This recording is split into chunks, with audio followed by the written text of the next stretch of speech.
Welcome back to Radio Shack. As you know, this year we are celebrating 25 years of Power Rangers, and within itself there are 3 seasons that are actually celebrating their anniversary this year as well. And we're going to talk about one today, and that is Power Rangers in Space. Now, this past week, Power Rangers in Space just turned 20 years old. It's hard to believe that that season has hit 20 years. It's already hard enough thinking that Power Rangers itself is 25 years old, but still 20 years since Power Rangers in Space is crazy.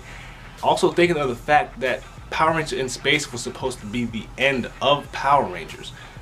So think of that within itself. We actually have to thank Power Rangers in Space for actually keeping the power on and keeping the legacy alive. And let's talk about Power Rangers in Space now. As I've said, this was supposed to be the end of Power Rangers. And knowing that it was going to be canceled, Power Rangers in Space was the season that went all out and gave us everything. It was actually the season that actually put some connectivity within the Power Rangers universe, as we got to see villains of the past, which was awesome, and showing that the universe can be expanded. You know, and then we saw all the villains underneath Dark Spectre, and the introduction of the villain of the season, Astronema, which was such a powerful introduction to this new female villain, which was so great. But we also got to remember that Power Rangers in Space is coming off the heels of Power Rangers Turbo. Now, I'm not the biggest fan of Turbo. I mean, there might be some fans out there. If you are, or if you aren't, comment below. Let's get a conversation going on why you are or why you aren't. But I wasn't the biggest fan, and I felt that when these characters left Turbo to In Space, I felt like these characters were redeemed. They actually became really likable and all that stuff. And TJ, besides Andros, is my favorite Ranger from In Space.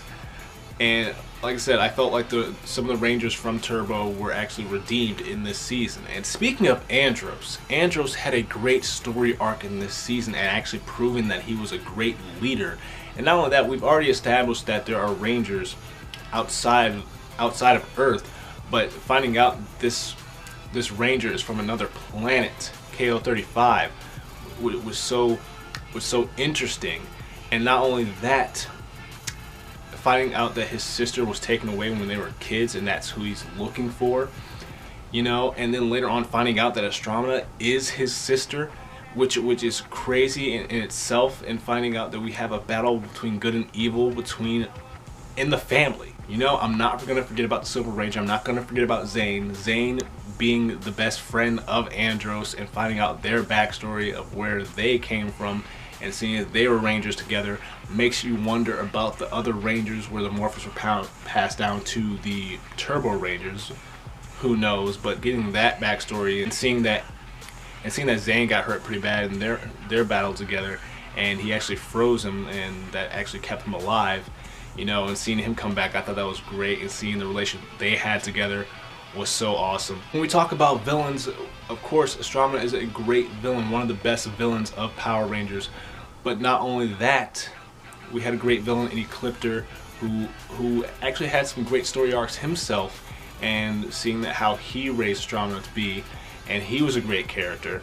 And not only that, who could go down as the best villains of Power Rangers history, and is what people really remember about Power Rangers in Space is the Psycho Rangers. Now, the Psycho Rangers had a great story arc and made an impact on Power Rangers itself, and are some of the favorites of Power Rangers in general. And that was a game changer, even though Power Rangers in Space was a game changer on its own. That was insane. But not only that, throughout the season did we get to see villains of the past, we got to see also heroes of the past. As we got to see Adam come back again, we got to see a team up of the Black Rangers and Mighty Morphin in Space. As we also got a team up with Justin from Turbo, which was okay, I guess. But not only that, as you know, I'm a big Teenage Mutant Ninja Turtles fan, and they actually teamed up with the Ninja Turtles, which was awesome to me, even though I'm not the biggest fan of the Next Mutation.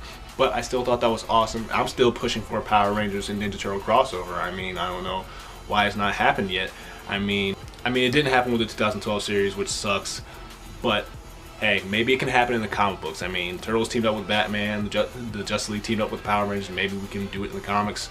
Hopefully, maybe, why not? One more thing, Power Rangers in Space knowing that it was supposed to be the final season of Power Rangers, had one of the best, if not the best, finales of Power Rangers throughout the seasons.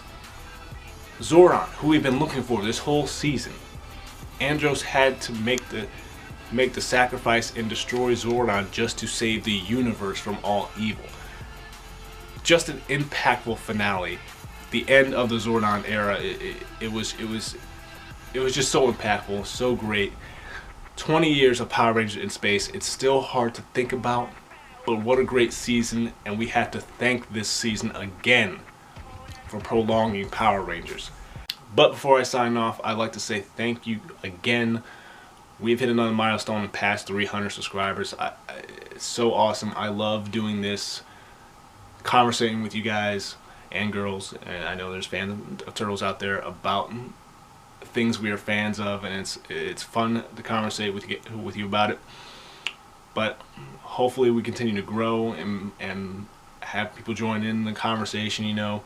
But how do you feel about Power Rangers in Space hitting its 20th anniversary?